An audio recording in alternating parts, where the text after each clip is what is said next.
पिछले भाग में आपने देखा 7 दिन में सफलता के चक्कर में प्रकाश ने एक बाबा से अंगूठी ली और उसके बाद उसका एक कार से एक्सीडेंट हो गया और जब वह अस्पताल गया तो डॉक्टरों की गलती के कारण उसके बाईं आंख की रोशनी गई और अस्पताल के मालिक ने उसे 10 लाख का चेक देकर उसे चुप करा दिया।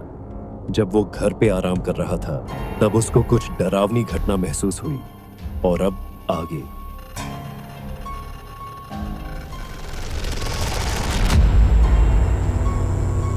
प्रकाश एकदम से हड़बड़ाते हुए उठा तो उसने देखा कि उसकी बीवी उसके लिए चाय लेकर आई थी और जो उसने देखा वह सपना था और सुबह हो चुकी थी।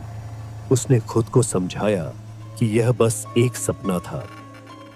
वो नहा कर आया और ऑफिस जाने की तैयारी कर रहा था तो उसे एक और एसएमएस आया। सिर्फ आर्थिक मामलों पर निर्भरता घटेगी, धन लाभ होगा, नकारात्मक घटना को सकारात्मक लें। नाश्ता करते समय उसने टीवी चालू किया और उसमें एक खबर देखकर उसके हाथ से निवाला गिर गया। जिस फ्लाइट से उसके दोनों भाई दिवाली की छुट्टी पर घर आ रहे थे वह फ्लाइट क्रैश हो गई थी। सभी यात्री मारे गए थे। प्रकाश अपने भाइयों में अकेला था जिसकी शादी हुई थी।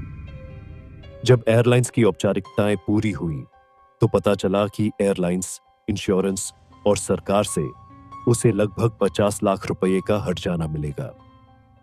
अगले दिन भाइयों की आत्मा की शांति के लिए घर में पूजा रखी गई। हवन की तैयारी हो रही थी तभी उसे एक और एसएमएस आया। आग से दूरी बनाए रखें। ये एसएमएस पढ़कर प्रकाश हवन शुरू होने से पहले उसे यह याद आया और वह पास के पार्क में जाकर बैठ गया। थोड़ी देर बाद एक लड़का उसके घर से भागता हुआ आया और बताया कि उसके घर में आग लग गई है। वह घर उसका पुश्तैनी घर था। घर के बारे में सोचकर प्रकाश परेशान हो गया। जब वह घर के पास पहुंचा तो उसने अपनी पत्नी और बच्चों को सुरक्षित देखा। उसे राहत की सांस आई, लेकिन पता चला कि उसके पिता अंदर ही फंस गए और आग में जलकर उनकी मृत्यु हो गई।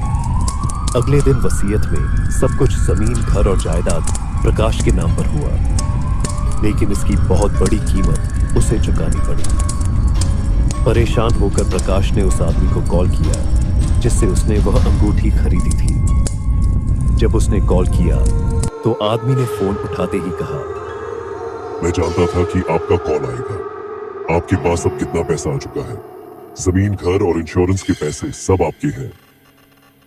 यह सुनकर प्रकाश सोच में पड़ गया कि इसे यह सब कैसे पता चला।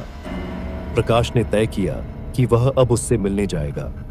जब प्रकाश वहां पहुंचा तो घर पर ताला लगा था।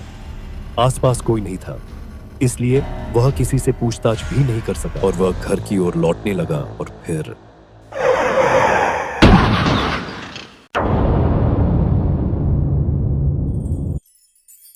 आखिर प्रकाश के साथ ऐसा क्या हुआ होगा? क्या वह जिंदा भी होगा? अगर होगा तो और क्या बचा है उसकी जिंदगी में अब खोने के लिए? क्या यह बस अंगूठी के कारण हो रहा होगा? जानने के लिए सब्सक्राइब करें आर स्टोरी टेलिंग चैनल को।